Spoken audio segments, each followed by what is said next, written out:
ইন্নাল হামদুলিল্লাহ ওয়াসসালাতু ওয়াসসালামু আলা রাসূলিল্লাহ আম্মা বাদ। বড় দুঃসময় পার করছে বাংলার মুসলিমরা। প্রতিদিনই নতুন নতুন দুঃসংবাদ নিয়ে হাজির হতে হচ্ছে। খুব দ্রুত অবনতি ঘটছে দেশের দিনী পরিস্থিতির।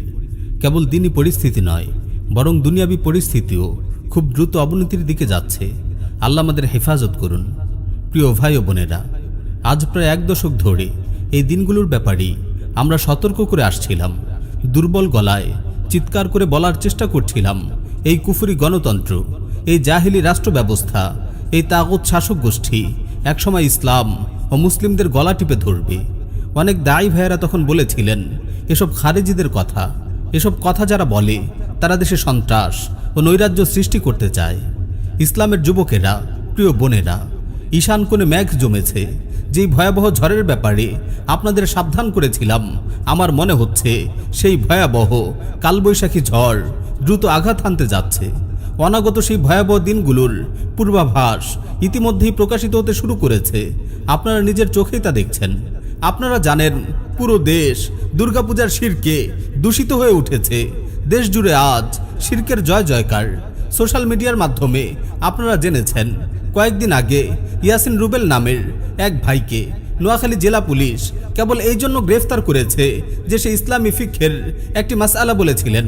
মুসলিম ভাই বোনদের রিমাইন্ডার হিসেবে কোরআন সুন্নাহর একটি মেসেজ পোস্ট করেছিলেন। তিনি লিখেছিলেন, ইসলামে মূর্তি পূজা এক ভয়ঙ্কর অপরাধ। অতএব কোনো মুসলিম পূজাকে উইশ করতে পারে না। পূজায় শুভেচ্ছা জানানো হারাম, স্পষ্ট কুফরি। এই পোস্ট করার অপরাধে তাগুত পুলিশ বাহিনী এই ভাইকে গ্রেফতার করে।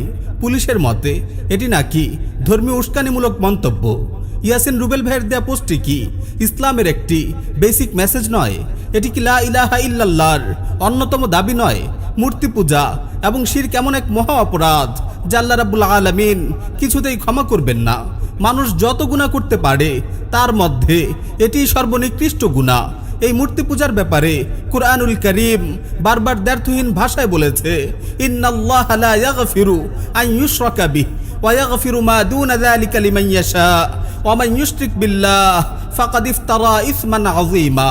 আল্লাহ তাআলা তার সঙ্গে শরীক করার অপরাধ কিছুতেই ক্ষমা করবেন না। এছাড়া অন্য যে কোনো অপরাধ তিনি যাকে ইচ্ছা ক্ষমা করে দেবেন। আর যে আল্লাহর সঙ্গে শরীক করে সে নিঃসন্দেহে মহা অপরাধ করে।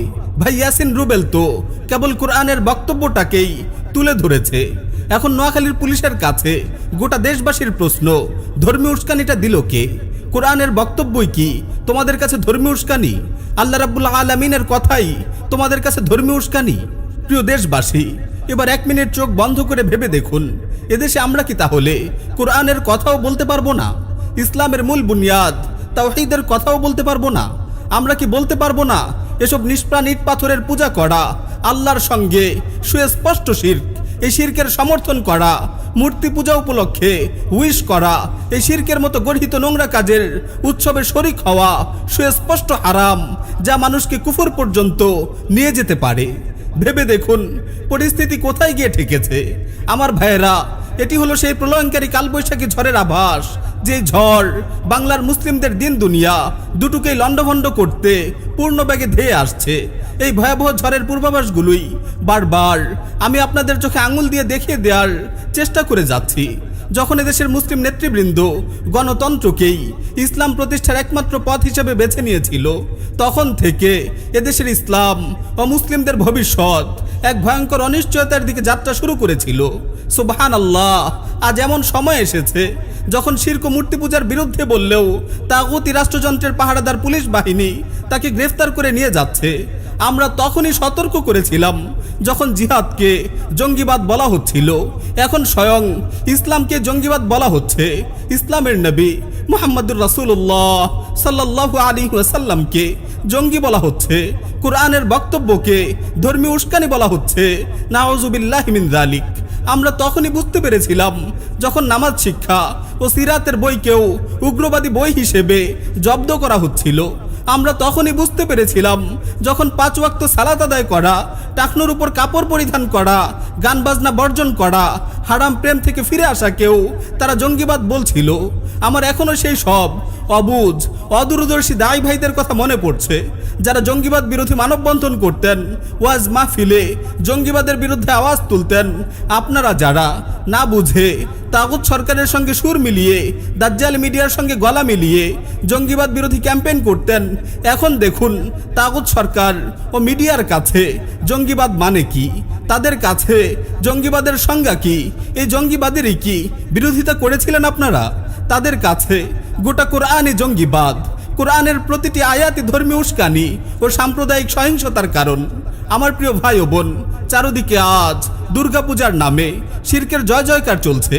এদেশে ভারতীয় হিন্দুত্ববাদী শক্তির এজেন্ডা বাস্তবায়নকারী তাগুত সরকার এই দুর্গাপূজা উপলক্ষে এমন কিছু ঘটাতে চায়, এমন কোনো নাটক করতে চায় যে নাটকের মাধ্যমে তারা ভারতের হিন্দুত্ববাদী প্রভুদের খুশি করতে পারবে। এই দুর্গাপূজা উপলক্ষে তারা আরও কিছু মিথ্যা নাটক মঞ্চায়ন করতে চায়, আরও কিছু মুসলিম যুবককে গ্রেফতার করে জেলে নিয়ে নির্যাতন করে ভারতকে খুশি করতে চায়।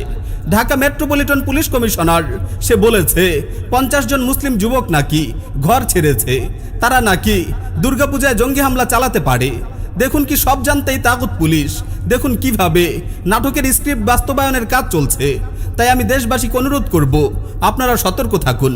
আমার মুসলিম ভাই বোনদের অনুরোধ করব, আপনারা সাবধান থাকুন। আরও একটি নিউজ আমার নজর কেড়েছে, নোয়াখালীতে নাকি পূজা মণ্ডপ পাহারা দিচ্ছে মুসলিমরা। সুবহানাল্লাহ, কি জঘন্য সময় চলে এসেছে আমাদের। তাগুত সরকার পূজা মণ্ডপে নিজেরা হামলা করে নতুন কোনো নাটক মঞ্চায়ন করবে, সেটির দোষ মুসলিমদের উপর চাপাবে। এই ভয়ে আজ মুসলিমদের পূজা মণ্ডপ পাহারা দিতে হচ্ছে। কি করুণ দশা এদেশের মুসলিমদের। প্রিয় ভাই ও বোন, হিন্দুত্ববাদী শক্তি আজ এদেশে পুরোদমে কাজ করে যাচ্ছে। দ্রুত বড় এক বিপর্যয়ের মুখোমুখি হতে চলেছে এদেশের মুসলিমরা। সেই সময় খুবই সমাগত, যখন এদেশে ইসলামের নাম নেওয়া কঠিন হয়ে যাবে। আজ যারা আমিন বিন জেহের আর রফিয়াদাইন নিয়ে সালাফি হানাফি বিতর্কের আয়োজন করছেন, যেসব দর্শকরা তালি দিচ্ছেন, তাদের জন্য আফসোস, শত আফসোস।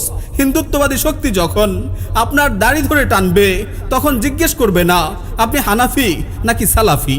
আমার ভাইয়েরা, শেষ কথা বলে যাই, দিনের এই কঠিন মুহূর্তে আসুন আমরা সবাই ঐক্যবদ্ধ হই। ব্যক্তি জীবনে দিনকে শতভাগ আঁকড়ে ধরার চেষ্টা করি। সমাজের মুসলিম যুবকরা সংঘবদ্ধ হই। 10-20টা 30-50টি দিনই পরিবার মিলে শক্তিশালী দিনই কমিউনিটি গড়ে তোলার চেষ্টা করি। মানুষকে কোরআনের আইনের সৌন্দর্য তুলে ধরি, খিলাফার অপরিহার্যতার কথা তুলে ধরি, দাওয়া ইআদাদ ও জিহাদের নববী মানহাজের দিকে লোকদেরকে আহ্বান করি। আল্লাহ রাব্বুল আলামিন আমাদের সবাইকে আমল করার তৌফিক দিন। আমিন ইয়া রাব্বাল আলামিন।